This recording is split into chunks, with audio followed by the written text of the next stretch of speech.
Hello and welcome to episode 6 of the What Shara Made podcast. Thanks for spending some time with me today. Welcome back if you're a returning viewer, and hello if you're a new viewer. Lovely to meet you. I've got quite a few finished objects today, as well as a few whips and as well as a few little mishaps and false starts and a little bit of spinning and just one acquisition. So let's get straight into it. I'll begin with my whips. I've really only got one whip, sort of. And it's one that I've shown you before. It's my linen layer cake cardigan. And I really felt confident that I was going to have it finished by this episode and I was going to wear it on the episode, but that didn't quite happen.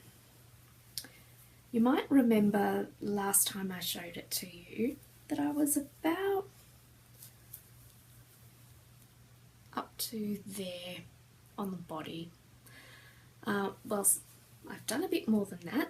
I finished the body and the waist and started on one of the sleeves. After I'd done the waistband, I decided I didn't like it at all. It's really loose, and I've done a 2x2 rib. Look at it, you can see straight through it. It looks like a net, and it looks like a really messy, weird, strange net. I don't like it at all. And I know that linen yarn is a little more rustic, and this is a particularly rustic linen yarn. It's very lightly processed, and that is part of what makes it so gorgeous, but it also can make stitches look a little bit uneven and messy at times as well, and I don't know if I'm ready for that yet. I think I'm maybe too much of a perfectionist for that, but I tried to talk myself into just accepting that that's what the waistband was going to look like, and I needed to learn to love it. But on further inspection of the pattern, I see that it's not really meant to be 2x2 rib, it's meant to be 1x1 rib. And I tried that on a little sample and that looked so much better. And if I just go down a needle size as well, it's going to look much better. So I'm actually going to unravel the waistband. Oh well, no big deal. Didn't take long to do. And then I started on one of the sleeves. And now when I ordered this yarn a while ago now, over a year ago now, the listing for it on Etsy was for 100 gram balls that had a particular yardage mentioned, and I based my order on how much I would need to make this particular cardigan, and I ordered accordingly. But when the order arrived, the balls were actually only 50 grams and therefore half the yardage, so I didn't have enough to make the cardigan. So I contacted the seller and she was very, very nice about it, and it was an accident and that was totally fine. I wasn't in a great rush for it. Obviously I haven't even finished it and it's like over a year, so no big deal. And she was really nice, and she sent the other half of my order at no charge, which was very thoughtful, and she was really quick about it. It was great. But then when that second order arrived, she'd sent the right colour in the mustard, but the blue she had sent a different colour. And so the blue half that I originally got didn't match the second half. Like, they weren't just a different dye lot, they were two different blues. And they were sort of similar, but not similar enough to put in the same garment. So I let her know, and she sent me the correct colourway again, and that got here. And now that I've been working on this a bit more, I actually managed to get the entire body done, yoke and all the way down to the waistband, with one 50-gram ball of the mustard and one 50-gram ball of the blue. I thought I would need a lot more than that to get the body finished. Anyway, I got down to there, and then I did the waistband with the new ball of the blue, the third lot that came in the mail, and that seemed fine. Then when I started the sleeve, I needed to start a new ball of the mustard, and the two mustard colours, the original and the new ball that I'm using now, are quite different. I don't know if it's going to show up on the screen. Well, you can sort of see it. This is where the new mustard starts, and that's the original mustard. It's really not showing up on the screen, but in real life you can see that the second mustard is much, much darker than the original mustard. And I don't know why that is. I am assuming they're different dye lots that she sent me, so I got half my order of one colour in one dye lot and the other half of the order in another dye lot. The yarn doesn't come with labels or anything like that, so I can't check the label to see if I got two different dye lots or not. But I think I'm just going to have to live with it, because I don't know where. It's really not worth contacting the seller again and asking her to match the dye lots. I imagine she probably can't. So I'm just going to have to deal with that. However, when I started working on the sleeve, I noticed it was starting to get strangely loose. And I did the body on some circular needles in a 3.5mm, and the gauge on that is just nice. I really like it. When I started using some 3.5mm DPNs for the sleeves, my gauge must be different when I knit with those, and it was just, look at the sleeve. It's normal gauge down here, and then it's like puffing out to, I don't know, it's a good 5 centimetres bigger when I've started using the DPNs instead of the circular. I tried doing magic loop, and that didn't change. So then I had to order new needles. See, a 9-inch circular. I don't know if that's really, yeah, you can see there. And I'm going to have to unravel that sleeve as well and start that sleeve again. So I got quite far along on this whip, and I'm going to have to undo about 80% of what I did this week on it. Oh well. It's, you know, been hanging around in my stash, my bag of whips, for over a year. It can wait another week while I redo all that. And maybe in the next episode you'll see me wearing this cardigan. Fingers crossed. I feel like it's a bit cursed, the yarn and the cardigan and the pattern and everything, but maybe we can break that curse by next week. That's really my only knitting whip that I've got going on. So now I'm going to move on to some finished objects. I've been making some little pieces at the request of my local yarn store, which is beautiful. I love it. And I've been given some yarn to make some little vests from my Little Vests pattern collection to go in there shop. And so this is one. The colour is really not showing up properly on the screen. Oh, that's a little better. It's a really gorgeous, buttery, beautiful, sunshiny yellow. And this is Peyton's Dreamtime DK, and it's really soft and squishy, and it's quite a substantial DK. It's more like a worsted weight 10 ply. It's really nice and soft. I had to go up a hook size on this than the recommended size in my pattern because it was coming out like a suit of armour. It was so dense. So I've had to go, actually I might have even gone up 2 hook sizes on this just to get a nice comfortable fabric, but I think that's really cute and sweet. I love it. So that's going off to them in the next few days. And I've done this one as well. This is called simply Little Vest.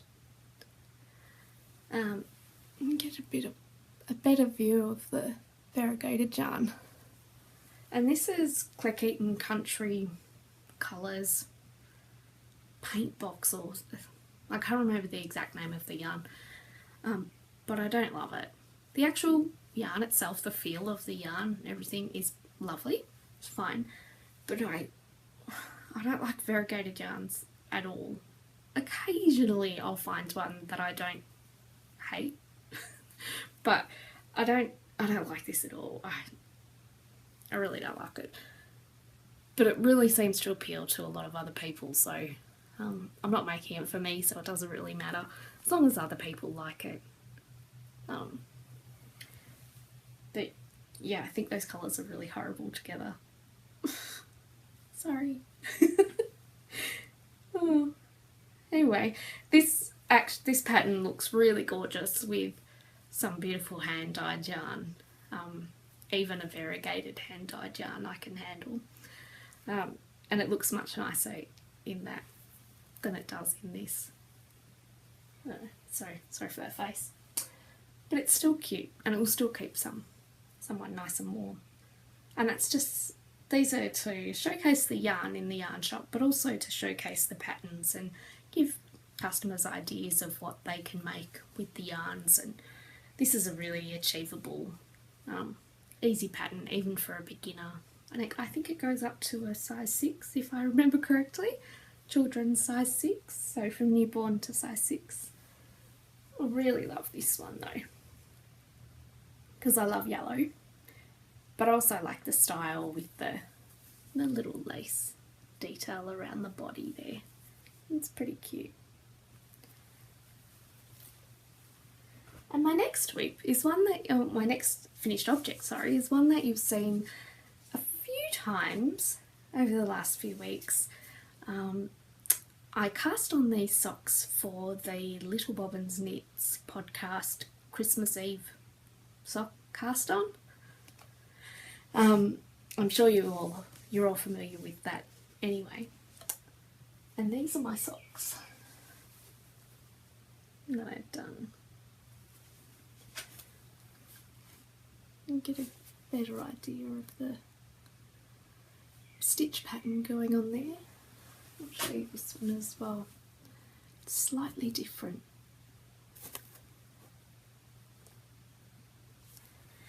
And you may remember with this pair of socks, when I knit this first sock, I was using yarn that had already been knit into 2 other socks and then unravelled, and then I started this sock, and the yarn was really crinkly and bumpy and lumpy. And I really should have washed it and straightened it out before I started knitting this new pair of socks, but I didn't. And it was quite noticeable in the finished knit fabric that I was using wibbly wobbly bumpy yarn. And I was really worried that it wasn't going to come out in blocking, and the other sock looked so different because that yarn hadn't already been knit up into 2 previous socks. But after blocking, they've calmed down a bit and looks reasonably similar. However, they're not quite a pair, because I don't know how I did it, but I did. When I cast on the second sock, I somehow managed to cast on 4 fewer stitches. And you wouldn't think that 4 stitches would make that much of a difference, but it somehow has made quite a lot of difference, and it changed the placement of the little stars in the star stitch as well, but that's no big deal. They're the same length, they're just not the same width. Never mind, they're just for me, so no big deal. And the pattern that I've used for these is just one that's from my head, again, like most of my patterns, and, well, most of my sock knits anyway.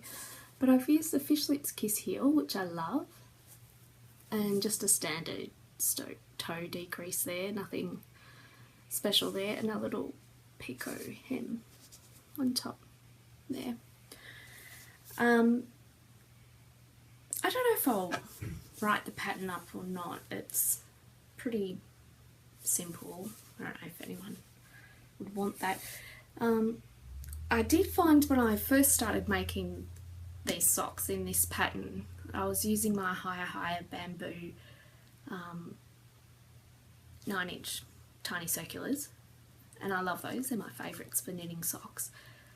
But the little star pattern requires you to do quite a bit of manoeuvring, and I just couldn't do it with the bamboo needles. They're quite blunt on the tips, so I had to change to my higher sharps to do that, and it made doing that little star stitch 100% easier.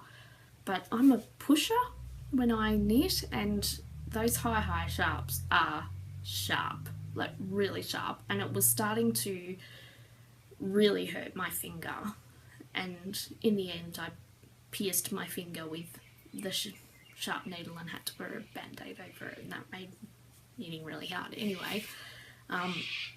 So it made the star stitch easier, but it made the actual knitting somewhat painful. They're finished now, and I'm pleased with that. I'm looking forward to wearing them. I think they're quite sweet, and the yarn is one of my hand-dyed speckled sock yarns. You can get a good idea of the speckles there. I really love this colourway, and I think I need to make some more. I really quite like it.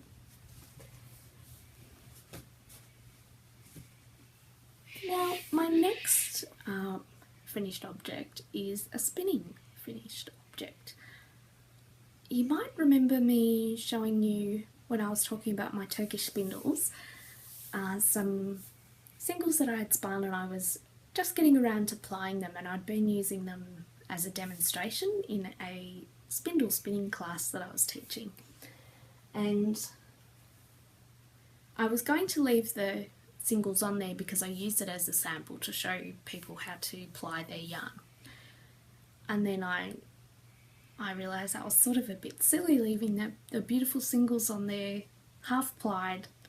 I can't really use them for anything while they're still on the spindle, so I decided to ply the rest of it so I could actually use the yarn, and I'll just make another sample for the next class. So here it is. There's a few lumpy bumpy bits in it, of course, but it's come up beautifully. I really like the way this has worked. I hope you can see the detail there. And when I was spinning it, I wasn't loving the colours, particularly this reddy brown maroon colour, being my least favourite colour, and out of all the colours, and I like pretty much every other colour, and there just seemed to be so much of that colour in this fibre, and it was really getting me down.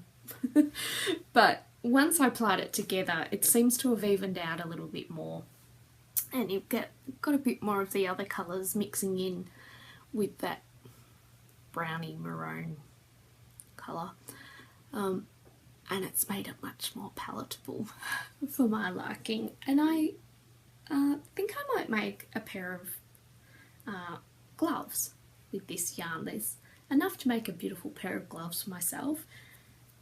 And I was going to make a pair of gloves with some patterning on the back of the hand here, but then I thought maybe the hand-dyed yarn is enough and that doesn't need any sort of patterning. The patterning might take away from the texture and colours of the hand-dyed, and maybe any sort of patterning will get hidden in the colours and the texture of the hand-spun yarn anyway. I'm not sure. I'll have to knit up a little swatch and see how that goes, but I'm really looking forward to knitting myself a pair of little gloves with that. Knitting gloves is actually one of my favourite things to do, and I'm always getting new ideas for different glove patterns and styles, and I've got a few single gloves, Michael Jackson style, that are waiting for their partners, and because I don't often use a pattern to make them, and then I get an idea for another glove and so I start that one and leave the single glove by itself for a while. By the time I come back to make its partner, I can't quite remember exactly what I did in the first glove, which is so silly. And you would think I would learn my lesson. After the first few times that had happened, I would take extensive notes, or I would do the second one before I flit off into some other little fantasy glove world. But I don't do that. And as a result, I've got a whole bunch of single gloves waiting for their partners, and I'll probably never get partners. It's really sad. Never mind, I'll try and make a whole pair with this hand-spun yarn before I start on any other gloves. Fingers crossed again. And I've got some other hand-spun here. And this one, excuse me,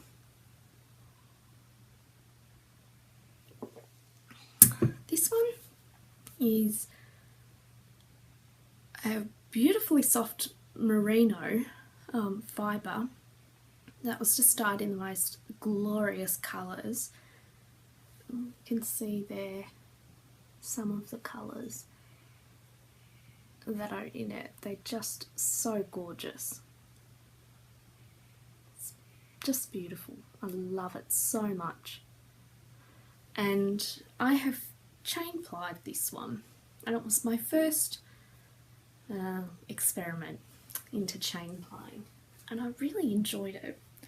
I love the resulting yarn. It's just beautiful, and it helped keep the integrity of the colours intact a little more than if I had plied it against itself or with something else. And that's something that I really like about chain plying.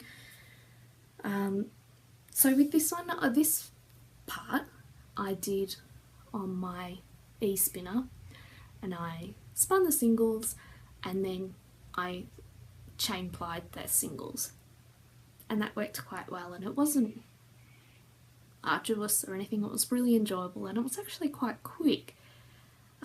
However, the fibre that I used to make this, I'm not sure why or how, but it was really, really badly felted all around the outside of the braid.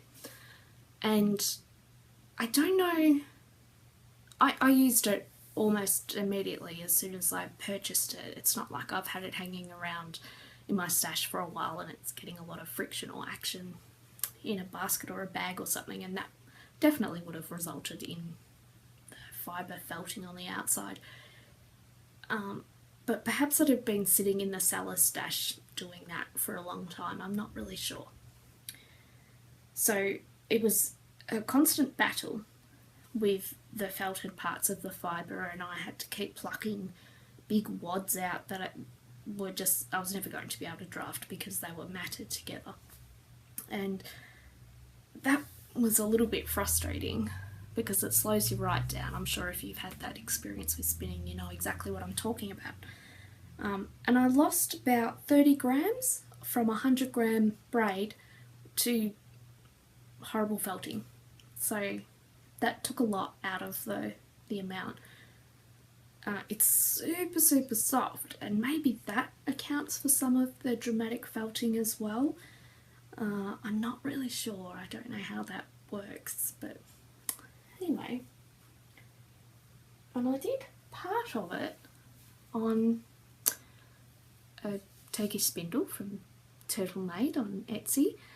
My favourites, as you would know from previous episodes. And this one, you can sort of see the detail there. You can see the colours there, they're so beautiful. And this one I have also chain plied, but it's plied on the fly. So I'll spin a length of singles and then chain ply it and then wind it onto the spindle, and then spin a length of singles, chain ply it, and then wind it onto the spindle, so on and so forth. And that is slow going. It's really slow. But the resulting yarn is quite gorgeous. And this one that I've done on the spindle, the texture of it is quite different to the one that I've done on the e-spinner. I don't know if you can really see the difference. The one on the spindle, it's got quite a lot of bloom on it already, and it hasn't been washed, obviously. This one's been washed and dried and looks quite different, and the colours look quite muted in the spindle spun one, and they look quite vibrant and clear in the one that I did on the wheel. I don't know why, but I like them both, so that's okay. I just wanted to do a little bit of an experiment to see if there would be a difference in the two, and clearly there is. Now my next spinning thing that I'm going to show you, I'd really love some advice about it because I'm struggling with it. And I feel like I've tried everything I can think of to remedy the issues that I'm having, but I just can't fix it. So hopefully one of you will know what I can do to fix this. So this is what I've got so far, and you'll see that there. The singles are quite fine. I don't know if there's going to be... They're quite fine. And I want them to be fine. I'm trying to make a fine yarn. I want it to be roughly a fingering weight when it's finished and plied. But this fibre, just as I'm spinning it, every minute or so it snaps, and I've got to rejoin and start it all again, and it took me over a day to spin that much. Like, that is ridiculous. That's crazy. I almost lost my mind, but I was initially spinning this to make a prize in a charity auction that was happening.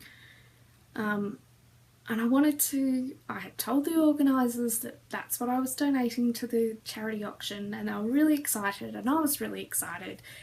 And when I came to spin it, it was an absolute nightmare, and I hadn't given myself enough time. If it had just been a normal spin, I would have had plenty of time and had it done and to them, and everything would have been fine. But that just took so long that there was just no way I was going to be able to finish it in time, which was a real shame. So I donated something else. I didn't leave them hanging. But I would really like to finish it. The colours are beautiful. It's just gorgeous. This is the remaining part of this braid. You can see how gorgeous that is. And this fibre is from the White Gum Wool fibre company. It's an Australian based company, and they make the most luscious, gorgeous yarn, and it's wholly produced in Australia, and it's just sensational. And that aspect of it It really appeals to me and I love it.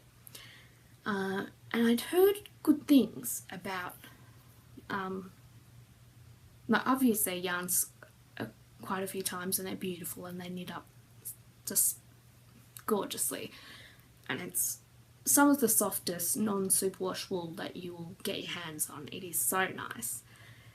And when I got a whole lot of undyed roving, or combed tops, sorry, and I dyed them up in these beautiful colours. I'm so pleased with it. And I thought that it was going to be a breeze to spin like almost everything else I've spun, and it wasn't. And I just don't know what to do. I've tried easing off the tension.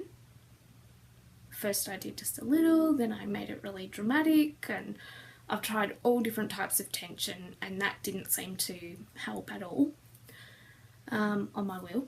And I tried slowing it right down, speeding it up, all sorts of things. Nothing seemed to work. And I wonder if it's just that fleece does not want to be a fine yarn and maybe it just needs to be thicker. Is that my problem? I just have to face it and make a thick yarn instead of a thin yarn?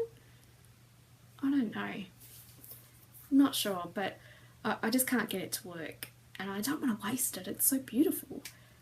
And I would really love to have that yarn to knit something with. It's just so gorgeous. The colours are beautiful and it's going to be such a soft yarn, but I need help to finish it. So if you've got some advice for me about what I can do to help a really soft, beautiful merino yarn not break while I'm spinning it, that would be fantastic.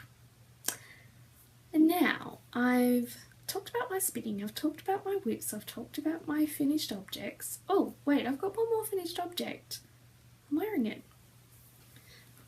I don't know how well this is showing up because it's dark blue.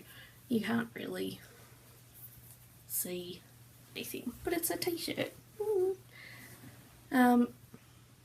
This is the Brandy Lynn top. The pattern is by Quena Lee, and I have used Knit Picks Lindy chain, which is a linen cotton blend yarn, I believe, and it's a chain construction, which is quite nice. It's made a beautiful fabric. It knits up so gorgeously and the fabric feels beautiful and it's really nice to wear. And it has a gorgeous drape and a nice movement to it as well, which is good in a t-shirt. It was a little bit tricky to knit. The yarn was a little bit tricky to knit. I had to be quite patient with it. I couldn't just zoom along like I normally do with knitting, and I found using even vaguely sharp needles was detrimental to the process. The yarn was very easy to accidentally poke a needle through, and then once you'd split that chain construction, it was hard to rectify. With a normal plied yarn, if you poke your needle through it, you can easily just smooth it out and get going again. The chain ply, that doesn't work, and it was really hard to fix any sort of a mistake or dropped stitch. And because the yarn is quite slippery, there were a few dropped stitches, so I did have to be a little bit patient with it, but it was 100% worth it because I just love this top. It's a older finished object. I haven't just finished it, I finished it last year, but I'm loving it. I really love wearing it and I would strongly consider making another one. The pattern's really great as well. It was super easy. I did it in a few days without spending crazy hours on it or anything. It was a really quick knit and the pattern is pretty good. There was only one small point at the front here. you really can't see it because of the colour of the yarn, but at the front here there's some cabling that creates mock pleats. I think the top's meant to have a bit more positive ease than my one has here, because there's no such thing as a pleat happening up here, it's all been stretched out. And there's a bit of, at the same time, stuff happening in the pattern. So you're shaping for the sleeves here, you are doing your mock pleats, and you're putting markers in, and then you're changing to garter stitch on one point, and it's all happening at the same time, and it's not entirely clear at one point that something needs to happen at the same time as the dozens of other things that are all happening at the same time, and I missed it. And there's a little bit of a design element up here where I've done something a bit strange and then tried to fix it, because I couldn't undo the yarn easily and just redo that bit, so I just thought, doesn't matter, no one else is going to know unless I tell them, like I just told you now. But it's fine, it's fine. And the sleeves are then, you pick up stitches around the armholes and do some short row shaping to make the cap sleeve, and then knit a little bit of a tube in the round to finish the sleeves. And I really like that way of making a sleeve. I use that often in my cardigan designs, and it's a nice way to get a set in sleeve, but you don't have to sew any sleeves on, because it doesn't matter how much I practice, I seem to be quite dreadful at sewing in set in sleeves. I just always do a rubbish job, and then I ruin all my hard work. And I see other people are able to do it, just not me. So I knit my set in sleeves on, and it works quite well. And the neckline here is finished off with you can't see it, but just believe me, it's finished off with an I-cord bind off, which is really beautiful. I really like it. I really love this top.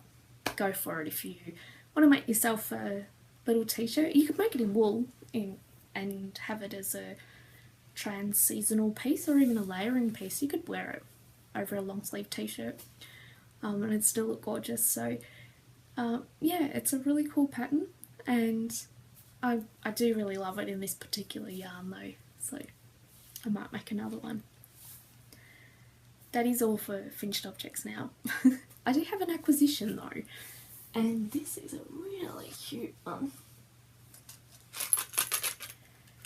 I got some gorgeous stitch markers from the Wonderwool Etsy shop, and I'll put a link to that in the show notes so you can check it out as well. And the Wonderwool Etsy shop is run by the lovely Andrea of the Wonderwool podcast, which is really cool.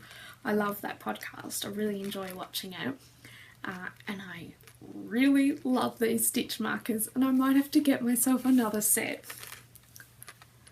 So hopefully you can see how gorgeous these are. Little squirrel, a deer, owl, gorgeous gem, and an acorn. Right up my alley. All my favourite things there. And I had to leave them on the card because they're so beautiful. But I can't wait to break into them and start using them. They're so cute.